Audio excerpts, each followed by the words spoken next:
One of the things that really drives me and fires me up is turning chaos into order. I like to help business owners become more profitable, and I do that by applying structure in both concept and process. And so we pay attention both to marketing and operations. And this morning I want to share some thoughts that come from my observations over the last 6 years of my work. I want to talk about a guiding principle that I've adopted, that marketing and operations are connected. Now, I don't want to give you a how-to presentation, but instead I want to ask you to think differently about marketing and how you define it. I'd like to suggest that this shift in perception will contribute to your business success. I want to start with a rhetorical question. How do you define marketing? Now, for some people, by the way they act, or maybe they would even tell you, well, marketing, that's our website and it's our brochures that are around here somewhere waiting to be given out. Well, I think that's a little bit short-sighted. A better answer would be something like, well, marketing is everything that it takes to fill our sales funnel. And I think that's a better definition. But I'd like to lift it one level higher and ask you to think a little bit differently. The American Marketing Association, they define marketing in this way as of July 2013. They say marketing is the activity, set of institutions, and processes for creating, communicating, delivering, and exchanging offerings that have value for customers, clients, partners, and society at large. And I say, whew, that's kind of a mouthful. So I'd like to provide my own definition of marketing. It's everything that's involved in successfully taking your product to market. It involves finding out what people want and then creating those goods and services to satisfy them and delivering them at a profit that's satisfying to you. So why is it important to think differently about marketing? Well, I've noticed this, and maybe you have too, that sometimes the catalyst to success is a shift in perception. I also like to say it this way. The way you view a thing determines how you treat it and the benefit that you derive from it. Let's use parents and children as an example, and maybe you've had this experience. At some point, maybe in the teen years, kids start treating their parents like they're just lame. They don't know anything. Any great advice you could give them is just shrugged off as useless. Well, then you fast forward a few years, and guess what? Voila! They get married, start having kids of their own, and wonder of all wonders, their parents become this great source of information and tips on children and family life. Well, so what's happened is that there's been that shift in perception, and certainly it doesn't happen that way in every family. But I think it does illustrate the idea that the way you think about a thing and the way you view a thing determines how you treat it and the benefit that you derive from it. Well, let's get more specific. How will our perception about marketing and the way we define it, how will that have an impact on our business? Well, here's how I see it. First, the idea of marketing is rightly connected to the idea of more leads and more revenue. But I think we know that more leads don't always mean more revenue. I think we also know that more revenue doesn't always mean more profit. For example, if you don't get the right kind of leads, or if you can't convert those leads to sales, your marketing time, effort, and budget might be wasted. And if you do convert those leads to sales, but your business machine is inefficient, or if you can't meet demand, you might have some trouble and your profits might actually suffer. So here's the point that I'm trying to make, and why it's important to view marketing and operations as being connected. When you take a more holistic view toward this thing that we call marketing, it changes the way you think and act. It changes the way you prioritize, it changes the way you make decisions, and it changes the way you allocate resources. Let me give you an example. In my work with a law firm, the question came up while they were working through this transition. The question came up, how can we make sure that our revenue levels stay healthy?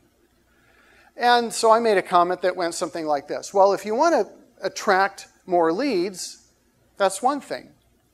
If you want to close a higher percentage of sales, well, that's another. But I'd like to think that at this point in our in our transition, I'd like to think that at this point, our goal should be to make sure that we're satisfying people in the sales process to the degree that they're more likely to buy, and to the degree that they're more likely to refer others who will come as well. Let's make sure that customers are satisfied before we try to increase volume. So instead of spending more money to get more leads, what we did was we set our attention on some operational changes. And those changes resulted in a better customer experience that led to those healthy revenue numbers we were looking for. So I'm emphasizing the idea that marketing and operations are connected. Well, I'd like to dig into that a little bit deeper and see it through the ideas of touch points, culture, and cross-functional teams. Let me first share what I mean by touch points. Touch points, I'm referring to everything, every point of contact that you have with your customers. We have to understand that people often make buying decisions for reasons that have little or nothing to do with your product, your pricing, or the features of your product. There are several other factors that cause people to buy. We also need to understand that with every point of contact, impressions are either being formed, reinforced, or modified. And it's happening either in the positive column or in the negative column. So think of every different touch point with customers. Think of the entire customer experience before, during, and after their purchase. And think about all the different related points of contact. It happens with advertising. It happens with the sales process, with customer service, with the product itself and its features. Even billing and packaging can have an influence. Let me give you an example. Now, some of my friends know that I'm a fan of fountain pens. As a matter of fact, I use almost nothing but fountain pens to write. I've got a nice little collection of them. A couple years ago, I started paying attention to a company called the Goulet Pen Company. And I started watching their videos on YouTube. And they have reviews on pens and different kinds of ink and that kind of thing. And they've become a trusted source of information for me. Although I love buying on Amazon, I decided to give a try to the folks at the Goulet Pen Company. And here's what I found. I bought this pen right here. Got this nice little fountain pen. And when it arrived, they did a great job with their packaging. They did a great job packaging it when it arrived. And I noticed that the pen's original box was bubble wrapped in a great package. And there was something in the package that I really didn't expect. A lollipop. So they threw this here. So they threw the lollipop in the package, and there was a nice handwritten note that said, "We hope you noticed the way that we packaged your item, and we hope you like it. Please give us some feedback." It was a handwritten note. So I was happy to provide that feedback, and I certainly enjoyed that personal care that they took, and yes, I enjoyed the lollipop. Well, in case you haven't figured it out, I now feel a closer connection with this company called the Goulet Pen Company. And because of my experience, it's more likely that I'll make another purchase from them. Well, let me break that down into some of the touch points. I found out about them and became attracted to them through YouTube. That's one touch point. Later, I went to their website, another touch point. I liked their Facebook page, eventually signed up for their email campaigns, and those were all different touch points and check marks in the positive column. Now, at one point, they updated their website. But for a little while, it was broken. I couldn't see some of the products. However, because of their other touch points and the other positive interactions I've had with them, there was enough relational equity there that I decided to stick with them. And so I got an email one day talking about a new pen that was being released. And so I went ahead and went to their website, and I was able to buy that pen without any problems. The packaging was great, as I described. It was even fun. And they made it easy to provide that valuable feedback. So can you see all those different touch points along the way? And can you see how marketing and operations are connected throughout? Can you think of touch points that influence you? What about the great boxes that the iPhones come in? And what about the way that people answer the phone when you call? Or what about when they greet you at the door? there's a Tex-Mex restaurant called Moe's. I don't know if you've ever been to Moe's, but when you walk in the door at Moe's, what happens? Welcome to Moe's! The whole staff cries with great enthusiasm. Well, guess what? That takes training. That's an operational thing. But it's a point of contact, and it really kind of creates a unique and attractive experience. And if you've ever test-driven a BMW, you might notice some of the interesting sounds and musical tones that are associated with it, like when the key is in the ignition and the door is open. They actually have a guy that spends tons of time refining exactly what those musical tones are like. Those are just more examples of the way that marketing and operations are connected. Let's talk about cross-functional teams and culture. What do I mean by a cross-functional team? Well, I'm simply referring to this idea. Your marketing department might be a lone individual, a group, or several groups. People outside the actual marketing department have a lot to contribute to the overall marketing effort as we're defining it today. Well, why do people outside the marketing department matter? Well, why would I even think about building a cross-functional team? Well, think of 3 reasons. Vision, collaboration, and buy-in. Let me elaborate briefly. Let's start with vision. Now, vision can mean a lot of different things. The first thing I mean is this. Sometimes people can see things that others can't. Maybe they notice an opportunity to improve something or even to make something new. Someone else, somebody in a different department, might see something that we can't simply because we're too close to it. We're so tied up in the details of our work that it's hard to see new things sometimes. I once had a business owner tell me that they have a shop manager or shop foreman that actually does a better job of making Google ads than their marketing person. Well, that can be a little bit embarrassing for the marketing person, but sometimes you have to let stuff like that happen. People also see things differently because of their role. Staff members who have direct contact with customers are your best eyes and ears, and so they can give you the feedback, valuable feedback for marketing purposes. People who are producing goods and services also might see better ways of producing products or maybe even new product lines. So people in different departments see things differently, and they have a different piece of the puzzle to contribute. Let's take a side journey just for a minute and talk about culture. Chris Torbett talked about culture last month and everybody being on the same page and having clarity of vision and defined values. And I really love what you shared, Chris, last month. And includes everybody, employees, customers, vendors. And today I want to talk about culture in a little bit different way.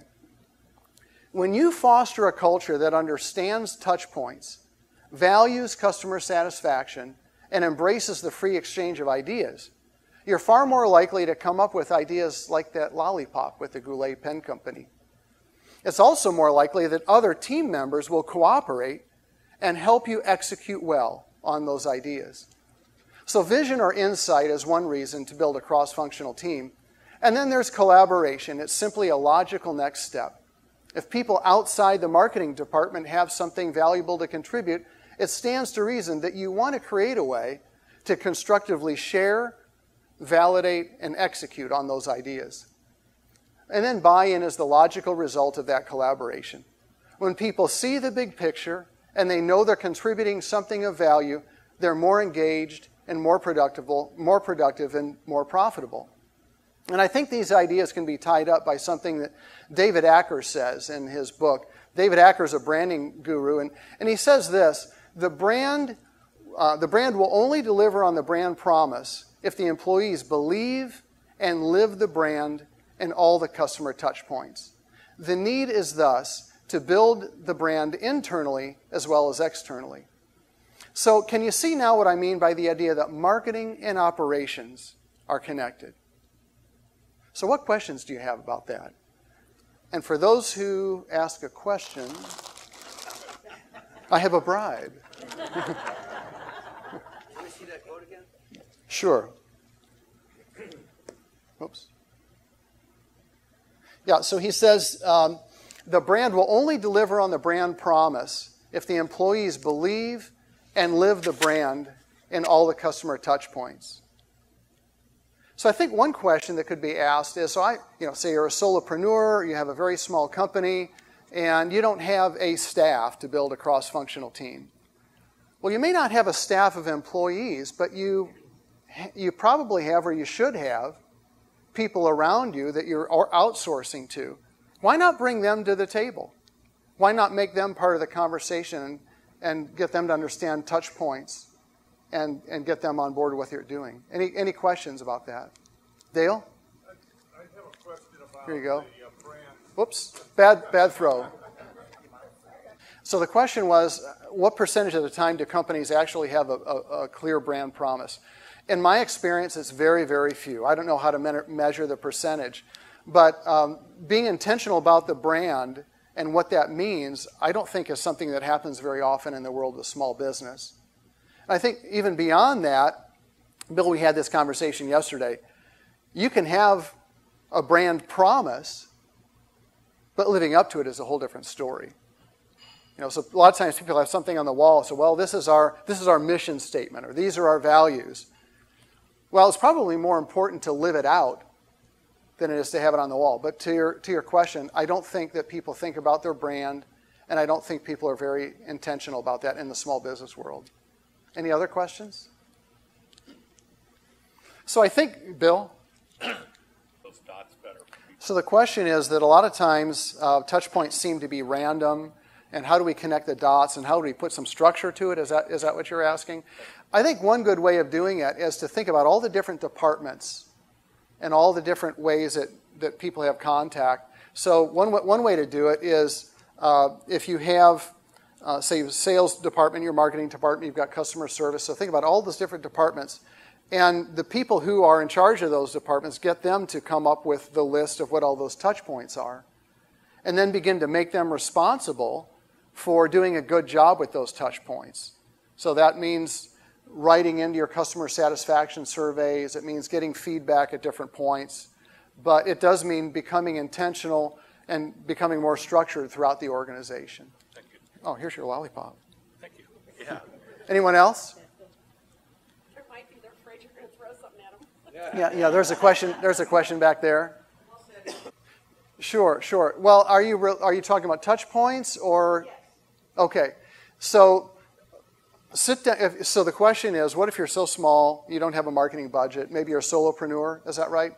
Okay. So what you would do is sit down and write down all the different ways in which people have contact with you, and it could even relate to from the first conversation to the last conversation and throughout. And then what you can do is start thinking about how can I improve those, and on which of those items can I logically get feedback from people. So for example, one thing you could do is if you're having an initial conversation with somebody, ask them, did we talk about the things you want to talk about? Is there anything left uncovered, or would you like me to take a different approach? So those are just some possible ideas. Well, I'd like to finish with some very brief comments. It'll probably help your business to see the connection between marketing and operations.